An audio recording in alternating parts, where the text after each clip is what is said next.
Next category, best barely a game. I love this category. Rob, I think you and I have the same one. Or we might have a... It's possible. Do you want me to start? Okay, I'll start it and then I'll fix the category. I have a couple on here. First one is Hacknet. Didn't play it. I have a big problem with Hacknet in that I like what that game is, but that does not feel like a fucking game to me. It feels like programming 101. Like work. It does. It feels like It fucking feels like work. Yes. It's I don't know. I don't know why I put this on here, but I think it's because there's just not enough in it. It's kind of like what I want it to be as a game, but it's not there yet. Grow Home is on that list. We haven't really mentioned Grow Home yet. I love what's there, but it's not enough. Click trackers, fuck you, go away. I don't know why I got wrapped up in that fucking nightmare of a game. You barely even play it. It almost plays itself at times. Is it just a clicker game? It is a clicker game, and that whole group of games can go up and go fuck itself off a cliff for a while. Like, and I will probably play some of it after we're done today. Go figure. The winner of this category is Her Story. It's Her Story, though. God damn it. God damn it that game made me play 4 fucking hours of it. And if I had watched that damn thing in order from beginning to end, I would have walked away 12 minutes in. Yeah, because you pretty much get what's going on. Because, like, I mean, and the funny thing, this was the thing I didn't tell you about Her Story, is that when I was in college, I used to write a lot of script outlines because I thought at some point I would be a screenwriter. I still want to be a screenwriter at some point, or make a film. But that's not really been my focus of late. I've been focusing more on music and editing. But one of the screenplays that I had an outline for was very close to what they did in this game. And as soon as an hour in, I was like, I know this whole plot because I've written this. Like, I wrote this out long form, like what the characters do, how they fuck this up, how they basically just mess everybody up in the process. I mean, I think Her Story goes to a darker place even than what I wrote, but man, I was just like, well, now that I know what this is, I don't even know what to make of this thing. However, there is one thing in that game, not the playing of it, that actually gave me like chills. Mm-hmm. But you have to go there. And unfortunately, you have to play it in order to get there. And it's not a game. Yeah. It's not a game. So the idea of having to play it to get to it when it's not a game. No, it's... Is there anything you lose from just watching a playthrough of that one? No. It's literally like a 90-minute YouTube video that's just been chopped up and put out of order. Yes. And you unlock it by putting words into a box. And you do feel like a detective trying to put things together. But what word did I just think there? With me though, I ran into the ending. The fuck was that? I thought I turned that sound alert off. Okay. That was the hosting alert. Thank you, Enforcer, for the host. I thought I turned that sound off. I think my problem is though I just ran into the ending too quickly. Like I just bumped into it a little too fast. I had a few, sort of oh shit moments, and then I ran into the ending, and I was like, okay. And so for me, the mystery was dead pretty quickly. But even once I started playing through and trying to find, okay, let me fill in all the blanks now. The main story itself is kind of ludicrous. I was reading, I know Polygon gave it Game of the Year, which is the most Polygon thing in the world.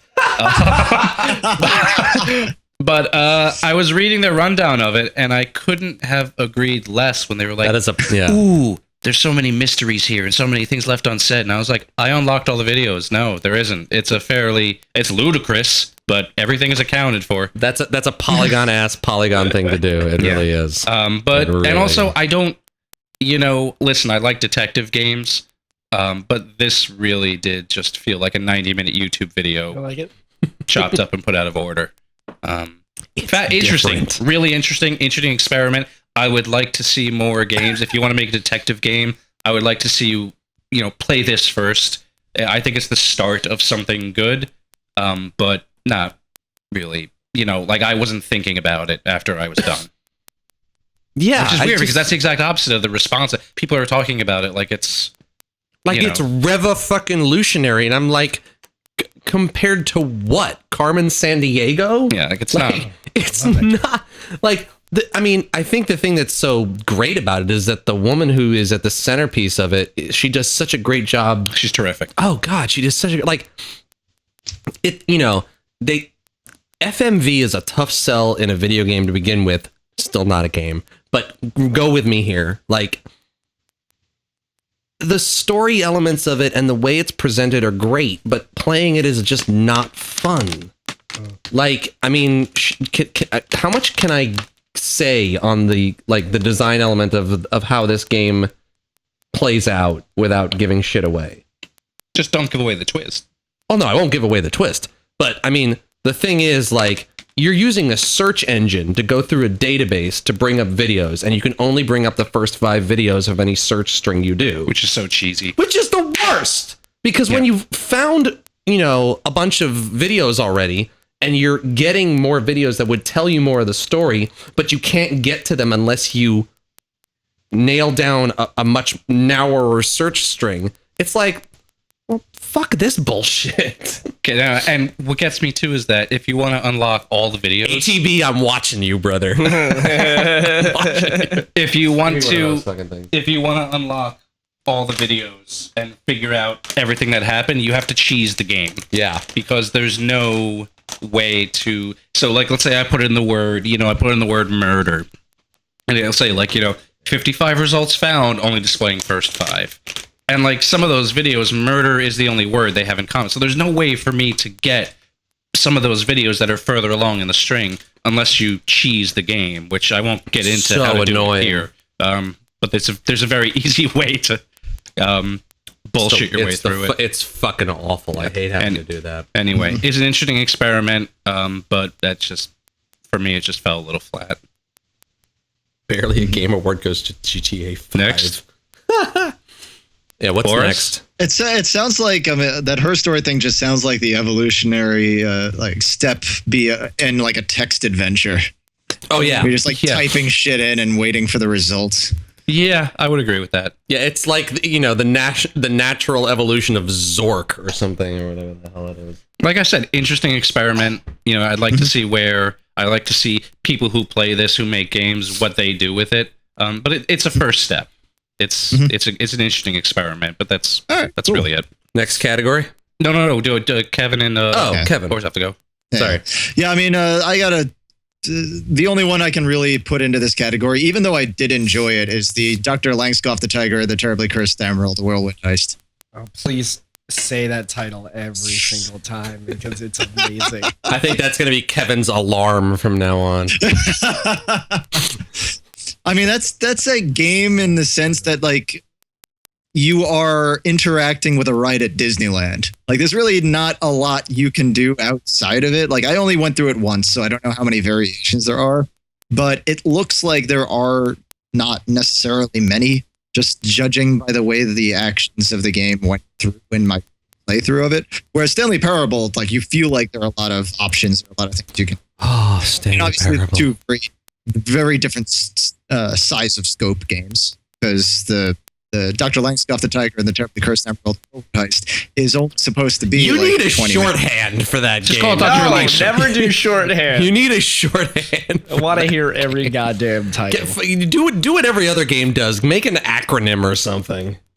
Okay. All right. Well, so how about this as an acronym? Dr. Langskoff the Tiger and the Terribly Cursed Emerald Whirlwind. Get out. I love it. God damn it. Where every letter is representative of the next letter in each other. Monsters, all of you. Monsters. Barely a game I'm going to say is Battlefront. Wow. You know what? That's a provocative answer, and I really like it. I actually going was thinking about that straight too. for the throat. Go I for love it. that. It's Go balls deep there's on no that. goddamn fucking campaign, and why does everything have to be a DLC? No, go balls deep on that one. There's so many options of the game that no one wants, and the things that people want, it's not in there. There's not enough Compared shit to, there. like the old Battlefront. No, like, all it's- of those. it's Those are so much better. I'll give it as it's a beautiful game. Beautiful. Oh, yeah. I said the sound is great. It is clean. It's like great. The gameplay is great, but there's not enough content for $60. No, that is no. I agree with you. It kind of feels like, considering the history that DICE has with making these kinds of games, Yeah. it feels like Battlefield 1943 on what it released as. You know, it felt like the repackage of something that they've done years ago that should have been like a $20 game. Yes. And they're like, for the fact that there's not enough maps, like I only played the beta, but my friend was Dave, you know Dave. Works Yeah. with us. He plays it a lot. He's like, I can't play Hoth anymore. And I'm like, that's the only map that comes up. And he's like, yeah, when are the next maps coming out? That could potentially be the only good map in that game. Aren't there Endor. is it like 3 or 4 maps or environments? No, here's the way they did. I think, stop me if I'm wrong about this, but I believe they made 4 worlds and like 3 maps for Yep, each, but 4 it's a different- planets. Yeah, 4 planets. It's And- the Lucas planets, you know. And they just released Jakku, the one that goes with the new one. But that was a free DLC, which I'm surprised EA allowed that. I'm so glad they picked Jakku because it's so different from Tatooine. Yeah, not It's what? really. But there's It's not amazing. enough, and I don't know. They had so much potential, but and also the gameplay is too easy. Like there's no skill. But see, the There's one no thing, skill. the one thing that I like about that is that because it's arcadey, I don't get mad at it. Like Battlefield 4 pissed me off on a lot of levels because of just how it was sold as this sort of, you know, the like Battlefield 2 was the height of that game series for me, and 4 was supposed to be like, we're back in it, it's serious, it's, you know, it's doing all the things from 2 that you wanted in this kind of game again, and it was fucking cheeseball as fuck and really shitty to play. And And it just got shittier with Battlefront. But yeah, Battlefront, fuck you. Sorry. Star Wars. word, moving on.